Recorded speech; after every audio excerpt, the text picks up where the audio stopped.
I recently picked up some late 90's, maybe early 2000s beige boxes.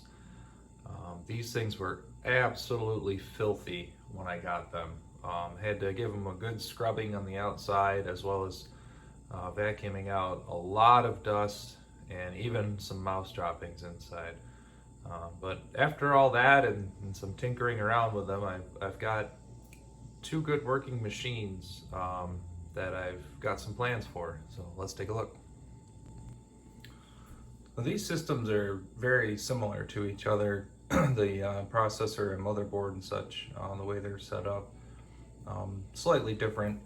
One of the first things I like to do when I get an older system like this is take a look at the back and see what various add-on cards and things are in place. And one of the first things I noticed is both of these power supplies actually have the extra port for plugging in a monitor. And I remember back in the day that was very common. You'd just have one plug going to the outlet and you'd have a patch cord to go from your monitor to the power supply in the computer to eliminate cords. That was kind of a neat feature. Looking down at the add-on cards and such, you'll see these are pretty similar with what they've got. They both have the larger AT style keyboard plug, so PS2 keyboard would not fit in there unless you have an adapter. We've also got what I thought might be ISA sound cards. Turns out to actually be onboard sound, but with some BIOS settings is recognized as an ISA sound card, so that's a plus. We've got dial-up modem in both of these, VGA cards. These actually have USB ports on them as well. And this one here actually has a PS2 port for keyboard or mouse. This one didn't, so I used a serial to PS2 adapter so I could use a mouse on this one. But let's take a look inside. So this here is the taller of the two towers. It's got a AMD K6 233 processor in it. This over here on the bottom left is where I thought there might be an ISA sound card, but this is actually onboard sound, and it's plugged right into the motherboard. The USB ports are also plugged right into the motherboard, which is a nice feature because Windows 98 SE was what I ended up putting on this machine. Actually does support USB, which is handy. But they have added the full height drive for the 5 1/4 up here, and both of these systems did not come with a hard drive. So what I'm using here is a IDE to CF adapter, which can be a little tricky to get working. With Windows 98, this is an 8 gig CF card, and that sees that just fine. I tried using this setup in a 486 with the same 8 gig card, and I could not get it to detect the card. I partitioned it to much smaller sizes. The tricky part with using these is finding a card that's small enough, but that also the machine will recognize. I got lucky with these two. I had cards that seemed to work. As you'll see, anybody who's worked on these, cable management wasn't really too much of a thought, it seems, back then. There's a little bit you can do. There's some wires tied up off to the side here. But there's not really a whole lot of places, especially with these flat ribbon cables. These are hard to kind of tuck away and get out of the way to make them look neat. But I didn't really bother with any kind of cable management yet as I'm messing around with these. One thing that I was glad this has is just a regular CR2032 battery. That's one of the first things I did was just replace that immediately, because I was pretty sure the old one would be dead and the BIOS would be a little unhappy. So let's fire it up.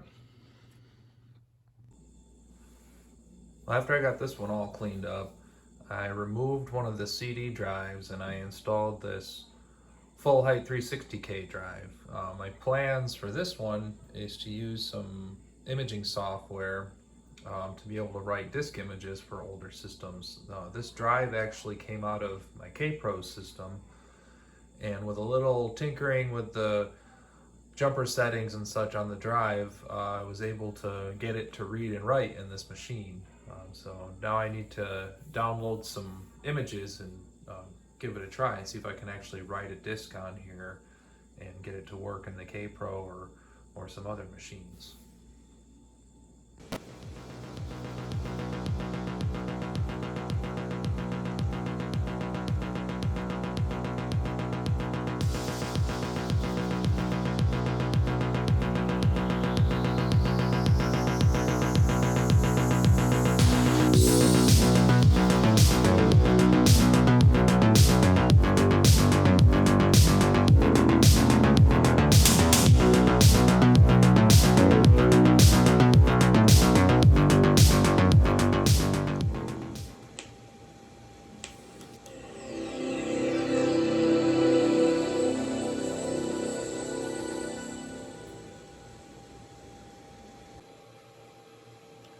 Now, the first time I booted into Windows 98 after installing it, there were a number of devices that did not have the proper drivers, so the sound didn't work.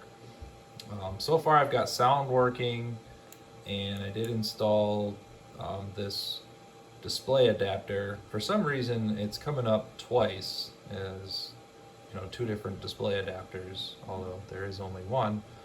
But you know, it took a bunch of Google searching, internet searching to find some drivers that would work for the sound. But now it works pretty well. So let's take a look at a game.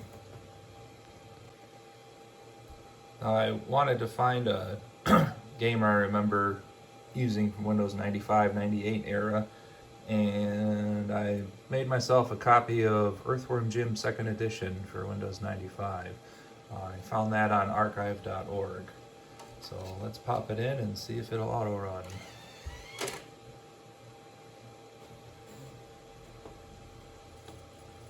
Groovy!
I'm gonna put it in full screen mode here.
those of you who've seen some of my other videos, you'll know that one of the things I really love doing with older systems is getting on BBSs using my Wi-Fi modems.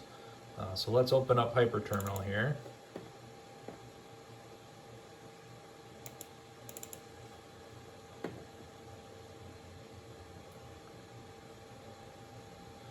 I'm just going to go to cancel.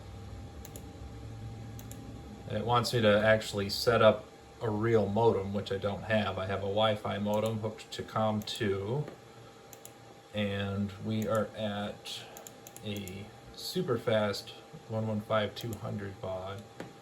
A flow control I'm going to set to none, and I'm going to set terminal emulation to VT100. And let's see if we're connected. Alright, I did AT and I got OK. Let's make this a little bigger. So let's see if we can get connected to a BBS.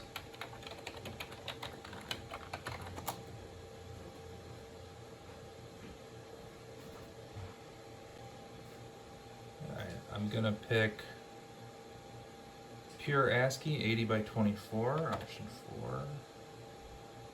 And here we go, connected to a BBS. Play ourselves a game of tic-tac-toe. No, I don't think so.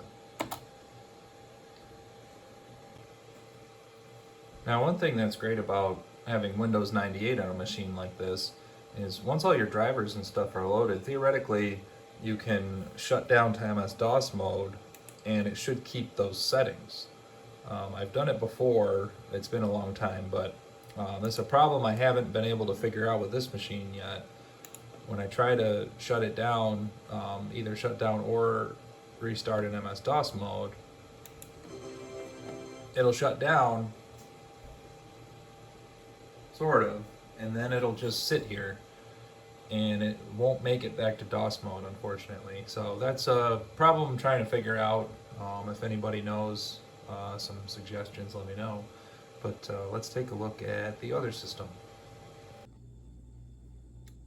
So this system is very similar to the other one. It doesn't look like it's exactly the same motherboard, but it's close. But a lot of the cards are similar, and it does also have the same onboard sound. You can see right here, I've actually got this IDE to CF adapter that mounts in the back, so you can access the CF card and swap it out, which is a nice feature. Right now I've got a 512 megabyte CF card in there with MS-DOS on it, and then I can install Windows 98 on another CF card and just swap them out and have a completely different machine. This one, after I got it all cleaned out, went to fire it up, and it turned on, but I got nothing on the screen. And I remember from back in the day, you know, either loose RAM or missing RAM would cause that problem. So the first thing I did was pop one of the RAM chips out, and then it started working. And it worked for a little while, but then I went to reboot and I got the same thing, no display. So I swapped out and, you know, popped this RAM stick out and put the other one back in, and now it seems to be working fine. So I think I've either got a bad slot or a bad RAM stick, but so far I haven't been having any of those glitchy issues. The other thing I did too is I pulled every card out and, you know, just put the VGA card in and booted it up. It was fine. And then I put you know, another card in and boot it up and put another card in, and then that way I could rule out having an issue with one of the cards. But yeah, this guy here had less dust than the other one, but all this rust in the bottom here, yeah, that was all mouse droppings. So I've got all the mouse droppings and everything cleaned up. I just haven't taken it completely apart yet to get the rust cleaned up and, you know, get some paint on it to keep it from rusting any further. But that was my initial concern, was that perhaps the mouse poo and pee may have ruined something on the board, which they may have, but it seems to be working okay with just the one RAM stick in there right now. So let's boot it up and take a look. Well, after I got this one cleaned up, I added a 5 1/4 high density drive to it, as well as a CD-ROM. This one I also plan to use for writing disk images. This is a bit of a newer drive. I've heard that writing 360Ks using a drive like this might be a little tricky, so I'm glad I have the 360K working on the other machine. But this one I should be able to write high density disks if I end up getting a machine that will only take this type of disk. But there's also supposed to be a way to write 360K disks with this as well. So I'll experiment around with that and see what I can come up with.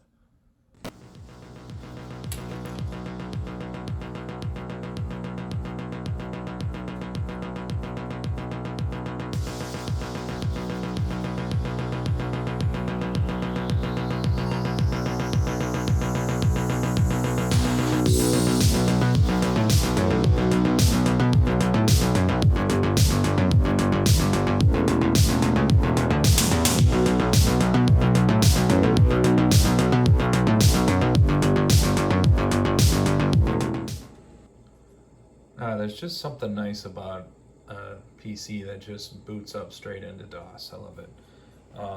But anyway, let's take a look at what we got on here. Got some games. Got Windows 3.11, and let's take a look at that. That looks like Windows 3.11. So there's this interesting add-on here called Calmira 2, and let me show you what that does. So now it looks just like Windows 95.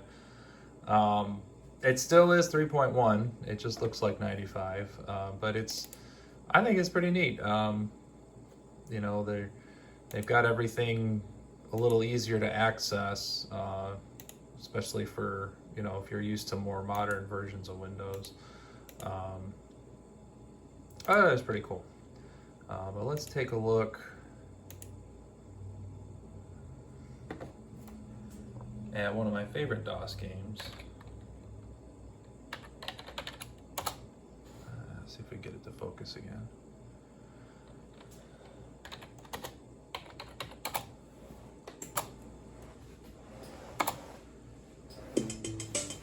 I really love the sound in this game.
One thing I wanted to show you in case somebody else ends up with a similar problem. I was having a lot of trouble getting the sound to work in DOS, but I went in to check out some BIOS settings, and down in this PCI plug-and-play setup, this first option here, plug-and-play aware OS. If I have that selected as yes for Windows, everything seems to work okay. But to get the sound working in DOS, change that to no, and then reboot, and then I was able to just set it up like it was a regular Sound Blaster card in the auto exec file. But just something to keep in mind if you're trying to get something with onboard sound working.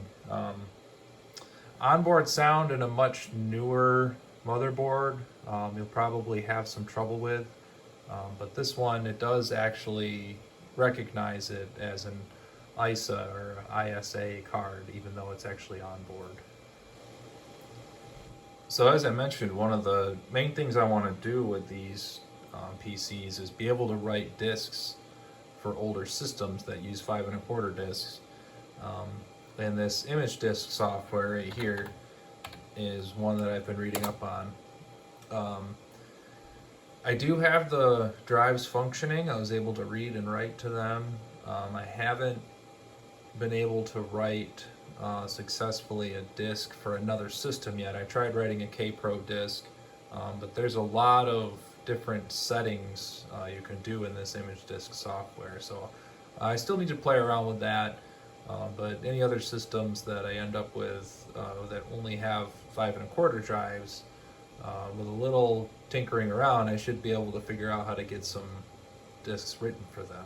So these will end up being pretty useful, especially the 98 machine with the USB support. I can just copy images to the USB drive to easily bring them onto this machine, and then use this IMGDSK software to write them to disk. So might do a future video on that by itself.